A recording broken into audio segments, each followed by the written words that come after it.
YouTube? This is Charlie426, and today we have the review of the P-Bandai exclusive, or P-Bandai exclusive, HD Gundam Geminass 01, or Unit 1, because there is a Unit 2 in the series, so yeah. So, I got this kit some time ago, but as I usually say, there were a lot of other kits coming out, and then there were other more interesting P-Bandai kits, in my own opinion, that I had to review, so this got kind of delayed, and originally I was planning on reviewing something else, but that kit did not arrive yesterday, which affects my schedule, so which is why I'm reviewing this now. Okay, so basically the Gundam Geminass Unit 1 is a mobile suit that appears in a side story of the Wing Gundam series as far as I know. Now, I haven't personally read the manga, but I have read the story that was mentioned in the G Generation games, and so yeah. Alright, so this kit is a pretty basic looking kit, so which is why, and components are pretty basic, so I won't be going over like the post demonstrations, but I will go over some interesting parts about this kit and some parts that I don't like. Alright, so as usual, let's go over the components. So first of all, what you get, of course, is obviously the mobile suit itself, the Gundam Geminass Unit 1. Hand-wise, you get the multi-purpose hands that are currently on the hand on left and right, and then you get two beam saber hilts on the backpack. And here are some basic stuff that you're pretty much going to be using. So number one is the beam rifle, which is also called the accelerate rifle. I do like the design of it. It's kind of a chunky beam rifle design, but also I do like that extra white touch on the part separation. And here is one of those stickers.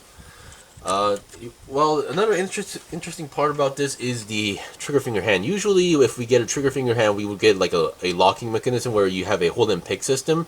This one does not have that, so you can just plug it in here. So, kind of makes the trigger finger a little bit useless, but who knows? If you're one of those people who takes the trigger finger, having a trigger finger seriously when having a gun type weapon, well, yeah, at least you have that. And then we get a open hand for the left hand, and then we get a shield, a very basic looking shield, but at least it looks pretty efficient. And here we have a 01 sticker decal, under was a symbol, and the white and gray parts are separate pieces. And here we have the shield connector, which connects to the arm, and the ball joint allows it to attach either each hole, depending on where you want to position the shield, and then rotate the shield as well. And then here we have this part, which is not a leftover piece, but if you want to connect a action base with this kit, you need to attach this onto the lower section of the waist section. So yeah, personally, I think you can just leave this on, which I'll show you guys later. And then here we have, since we have two beam saber hilts, we get two beam saber effect parts. Nothing too special going on that one. And then here we have one of these sticker sheets. So currently I use the eyes, these round ones, and all the camera ones. I did not use these four because I didn't really feel like using them because they are not the ideal type stickers, which I will go over when we're at the area. And then a sticker decal sheet. Here we use one of those big 01s, and then here we use one of those symbols going on here. Alright, so we're done with the components, so let's go over the overall articulation. So before I start the articulation, I'm pretty sure some of you guys are wondering, did I pre-order the Assault Booster for the Assault Booster Expansion Pack? Sorry, the Assault Booster Expansion Pack for this kit. I am going to say no, because I was not, as much as I do like the look, I'm not the biggest fan of that specific expansion pack. And I'm not sure if I forgot if they already took pre-orders for Geminass Unit 2, and if I'm going to get that, I am not sure at this point. But yeah, but I am actually waiting for a specific expansion pack, which is the P.O Booster, I believe. It's basically a expansion part which allows this unit to turn into a Wave Rider form. So I found that to be a little bit interesting, and it's actually a unit that I actually used in the games. So I'm still hoping they would announce that. Alright, so let's go over the articulation. So I have heard some negative comments regarding this kit, and I can see kind of why, but to me it's not a big issue. The part that most people like comment on is not a big deal with me. But there is one part I really hate, but I'll get into that later.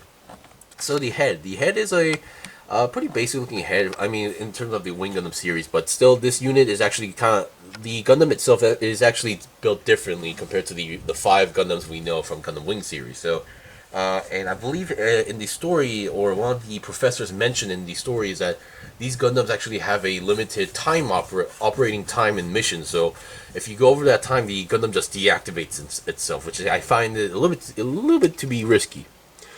But overall, let's see what we got. So the head, the eyes are a sticker. The head camera is a sticker. The back one is also a sticker, and then this chest green section is a sticker. And since now we can see it, these gray round ones are also stickers. So yeah, so we have 4 gray ones, 1 on the chest, 3 on the head. So the head articulation is pretty basic. You can go down that much and then up that much, and uses a polycap neck joint. So technically a 360 twist should be possible, but the head joint connection is very stiff on this kit, so I'm not going to force it at the moment. The backpack. Let's get the backpack. So on the backpack you can see we have all these holes going on here. You might see others like parts that have some similarities on here, but still these are pretty much all for the expansion pack. And the thrusters are on the ball joint, so you can move these thrusters on up and down. And then the way how the beam saber hilts are connected are pretty interesting. So you would usually think the beam sabers would be connected on the bottom here, but no, it's actually on the side here, on this section right over here. So which actually allows you to kind of wiggle to the side and pop off the beam saber like that. So here is the side part. Here is the hole, and then the way the hole connects is right over here. Right over there, so that's how you connect it, which I guess does allow, which does risk of breaking the peg, usually because if you have the peg on the bottom section there is a chance of breaking it while popping it off, but still I say this would be this is a interesting way to do so. And then since we have the beam saber hilt out, you can just pretty much connect it here. Now I also seen some post people comparing it with the very old no grade kit and saying that the beam saber effect part shouldn't be like this. It has to be like one of those, you know, crazy looking ones where you have all these the effect parts going out. And yeah, I can kind of understand that aspect, but I don't think that's like one of the main killer selling points of the kit. Alright, so other than that, let's look at the arms. Now, the arms are pretty basic on their own, except for the lower arms, but here we go. We have a 360 twist on the arm because we have a ball joint connection, and since the ball joint is connected to the polycap, we can kind of pull them out a little bit if they want to do so. Once again, I have to say, like, overall, a lot of parts of the kit were kind of stiff, so like this side over here, you can move it forward and backward like that. And then you can move the arm almost 90 degrees to the side, and we still have your typical rotation on the lower arm. And now here is the part where a lot of people kind of found negative, is that the arms are C-clip joints, which only allows you to bend 90 degrees, or kind of, in this case, because of the overall design, a little bit less than 90 degrees. So I'm kind of forcing it, and doing this might pop it out. So yeah. Hands are just typical ball jointed hands, by the way. So this is the main part like people kind of did not like about. Well, I don't really, the Leo was also like that, and then the Windam was like that, so to me it's not a big deal, but I can kind of see why people would be discouraged about that. Now the part that discouraged me is this part, the back skirt. Now I understand because the main aspect of the G unit is that, or the Geminass Unit 1 is to allow to have a lot of like expansion packs be attached easily and detached easily. So obviously they consider that and then use only a single ball joint to connect the back skirt. But I am not a big fan because at least if it was a little bit stiff or was not all like wobbly, I would not have mind. But this thing gets all over the place and kind of pops out a little bit easily on my for me. So which is why I'm not a big fan of this, unless it's just mine. Alright, and then the body doesn't have much of an act crunch. You can kind of force it, but that's pretty much it. And 360 twist on the body is not possible because of the back skirt, I believe. But let's say if we take it off, and yeah, now the front skirts are also now getting in the way. So yeah, but then again, I don't think, like most people told me every time I show this, is that it's not really necessary for a mobile suit to have a 360 twist on the main body or maybe the head. Now the front skirts, they are a single piece, but you can separate them if you want to do so. And then on the body, I would like to also mention every part that's not a sticker is pretty much color separated. So these parts are also color separated. Now one of the stickers I did not use, as I mentioned, was on the shoulders. These inside of the shoulders, we have these yellow sections, and they tell you to put a sticker on the middle section, which I did not want to as well. And now looking at the legs, before we go over the articulation, here is another part that you have to apply the sticker. You have to basically push it. There was a big sticker you have to apply on the inside and then wrap around these parts around. So I did not like that, so I did not use them. And it doesn't really show that often. So yeah, and I believe these are one of the parts that you need to take off or like replace in the future. So if you have one of those expansion packs. So I once again pass. And then the legs have your pretty much basic articulation. So before we go over the usual ones, we do have this system where you can, how should I say, reposition or position the legs in the place that you want to do so. And then the legs can go about 90 degrees to the front, and with the back skirt, technically you can get off the way and then go about 90 degrees to the back as well. And then we have a nice side swivel going on here. Now the legs are not C-clip joints. I would like to mention that they are your typical connection type legs with polycaps. And then we have a nice double jointed bend going on here, and ball jointed feet. Pretty much we have a nice pivot going on here, and then we do have a slight toe bend, and then that can go slightly go down, but that's pretty much it. Once again, I'm not really too sure about toe bend gimmicks. Alright, so we've seen the basics of the kit. So other than the arms, I would say this is a pretty basic kit. I mean, articulation wise, it's a average kit minus the arms, but still, I can understand. I would assume maybe they have other plans for the arms, hence using the C-clip joint. Or maybe they might have plans for like releasing another expansion pack where many people are not aware about. So maybe, who knows. Alright, so let's see how the equipment works. So as I mentioned, the beam rifle, you can just pretty much replace the hand with the beam trigger finger, and you're good to go. But once again, no locking gimmicks. So maybe, let me just check. I haven't checked this myself, but yes, you can just plug it into the normal hand, multi-purpose hand, if you want to do so. So that's that.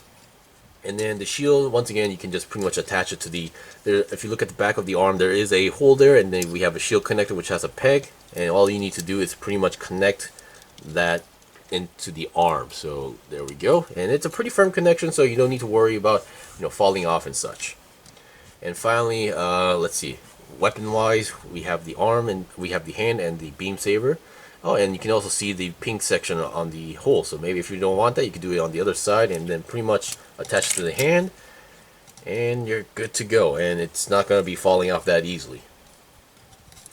Alright, so the last part is that, as I mentioned, I'm going to take the back skirt off for now. If you want to have the kit on the action base, there's no hole at the moment. So what you need to do is get this part. Oh, sorry about that. Get this part and then pretty much connect it here. I believe it's like this. Yeah. There you go. You have it in. Now you have a hole to connect the action base. And once again, I personally think you can just leave it on because it doesn't really show that much. Or actually, yeah, it does kind of show on the bottom. So yeah, if you want to have an action base, you will have to do it like that. And that's pretty much it for the review. So as I mentioned, this is a pretty basic kit. I mean, if you are a big fan of this specific kit, and then or this mobile suit, and you know the story all around, I'm pretty sure you're gonna have fun. And then you're also gonna have fun once you have actually pre-ordered the expansion packs. But I should mention, if you want, I believe one of the parts that you need to do is to take off the shoulder. So on the manual, they do tell you that you are able to take off these shoulder parts like that, and reveals a very simple red shoulder going on here. And this is where you attach other like shoulder parts as well. So yeah, and then of course, depending on the expansion pack, I assume that you need to take off the legs like this, because the manual does actually point out that part as well. So right over here. So who knows? But overall, I say it's a okay kit. It's nothing too special. It's nothing too unique, as if you ask me. It's a pretty basic kit. If you want to try one, there's no harm in doing so. So yeah, I would recommend it if you know this kit or know the story about it more specifically, I guess. Once again, thank you for watching the review. This was the review of the P-Bandai exclusive HD Geminass Unit 1. If you guys got any questions or requests, even comment below. I still have more stuff to buy and build and make reviews out, so please stay tuned. Until then, see you guys next time.